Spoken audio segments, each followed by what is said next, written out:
boy best friend tried to kill me, story time. So my freshman year of high school, I met my boy best friend, Jacob. We met in the drama club at our school. He played Romeo and I was Juliet in our class play, and we've been best friends ever since.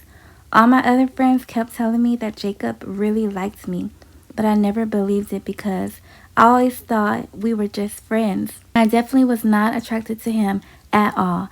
So one day, me and Jacob was practicing our lines for a play we were auditioning for when he told me that he was in love with me and had been for a while now. When he told me that, I just said, ew. He looked so embarrassed when I said that. So I told him that I didn't look at him in that way and that I wanted to remain friends. He looked so hurt, but we continued rehearsing like nothing ever happened. So I thought it was over with. But then Jacob called me one weekend and asked me to go hiking with him. I was like, sure. So he picked me up from my house and we went to the hiking site. While we were hiking, he started to act really weird. He was walking behind me real close and talking to himself. So I stopped and turned around and asked him, was he okay? He just looked up at me and said, why don't you like me? I was so annoyed that he was bringing this up again. So I did get angry and yell at him, saying, I don't like you like that. When I said that, he got on the ground and started crying. I was so confused, but I kneeled down to comfort him, but he pulled away from me and started to hike up the hill. I followed behind him until we made it to the top. I was relieved to finally make it to the top, so I said, yes, we made it, and I tried to high-five Jacob, but he just looked at me. I asked him, can we just forget about everything that happened? And he looked at me and said nothing. He just started to walk toward me with a blank stare on his face. I was like, what are you doing? But he just kept walking towards me. So I turned around and started walking back down the hill. Then suddenly he grabbed me from behind and wrapped his arm around my neck. He started pressing his arm tight that I couldn't move. I was trying to get out the headlock, but he was too strong for me. He started pushing me toward the edge of the hill. At this point, we are like 30 feet high. So if I fell off the edge, I would literally die. So as he was trying to push me toward the edge, I told him, okay, I'll be your girlfriend. When I said that, he let me go. I was so scared that I peed on myself. We ended up walking back down the hill. He grabbed my hand, so we were holding hands walking down the hill. I'm looking at him the whole time and he was just smiling while I was completely terrified. When we got back down to the car, he buckled me in, and while he was buckling me in, he kissed me, and I kissed him back because I was just scared to reject him at this point.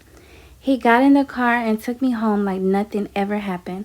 As soon as I got home, I told my mom what happened, and she grabbed her shotgun and went to his house to confront him. But he denied everything, and he ended up calling the police on me and my mom. My mom went to jail that night, and he didn't even get in trouble.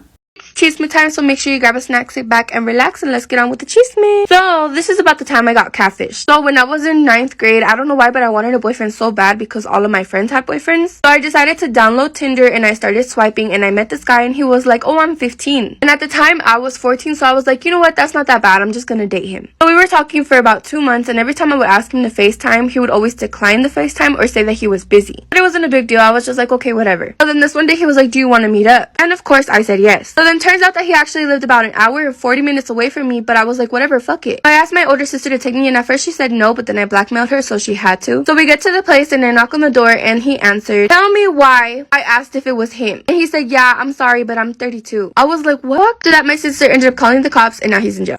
In high school, a couple grades above me, they did a senior prank. Worst senior prank ever. They put baby oil on the stairs.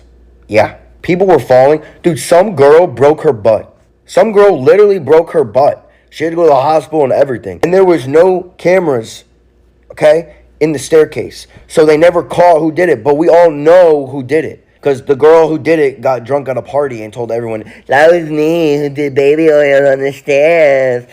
Dude, horrible human being. Horrible human being. Like, maybe put some roosters in the school or, you know, do a prank over the announcements. But she decided to do baby oil on the stairs. Some girl literally broke her butt.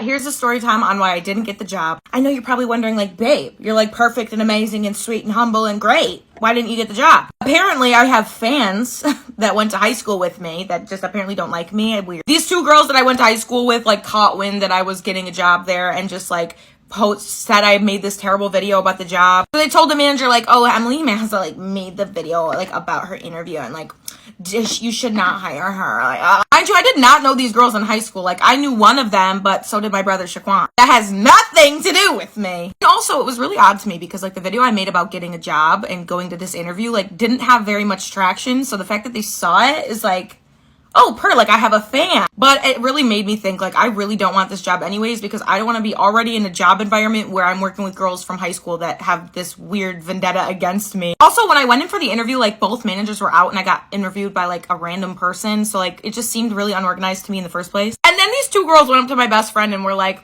why does Emily even want a job here? Does she not make any money on social media? Like, why are you calling me broke? Why is that something that you felt like you needed to do? I do not know you. So I blocked both of them on my TikTok. Ultimately, it ended up working out because I started my podcast and the podcast takes up a lot of my life. But I didn't need to be working with fakes anyways. Purr. So Friday night, I got a text from my friend's 17-year-old daughter, and it was completely unintelligible. I immediately thought, now is my time to shine. So I replied to her and said, you good? Knowing full well she was not good. And this is what she texted me back. Now, being a former teenage degenerate myself, I knew exactly what she meant, and I told her I was on my way to pick her up from the house party she was at. So I pull up, and the child, who shall remain nameless, was sitting on the curb outside of this house, and she had her head in her hands, she had fairy wings on her back, she had what looked like a very full Taco Bell bag on her lap, and no shoes in sight. She sees me, she gets in the car, and proceeds to drop what is, in fact, not a bag of soft tacos, but a bag of teenage yak all over my car. And then she looks up at me with the saddest puppy dog eyes I have ever seen and goes, Aunt Tawny, are you going to tell my mom? So now my niece will be washing the interior and exterior of my car every weekend for the next 4 weekends because Aunt Tawny's not a snitch, but she is an opportunist.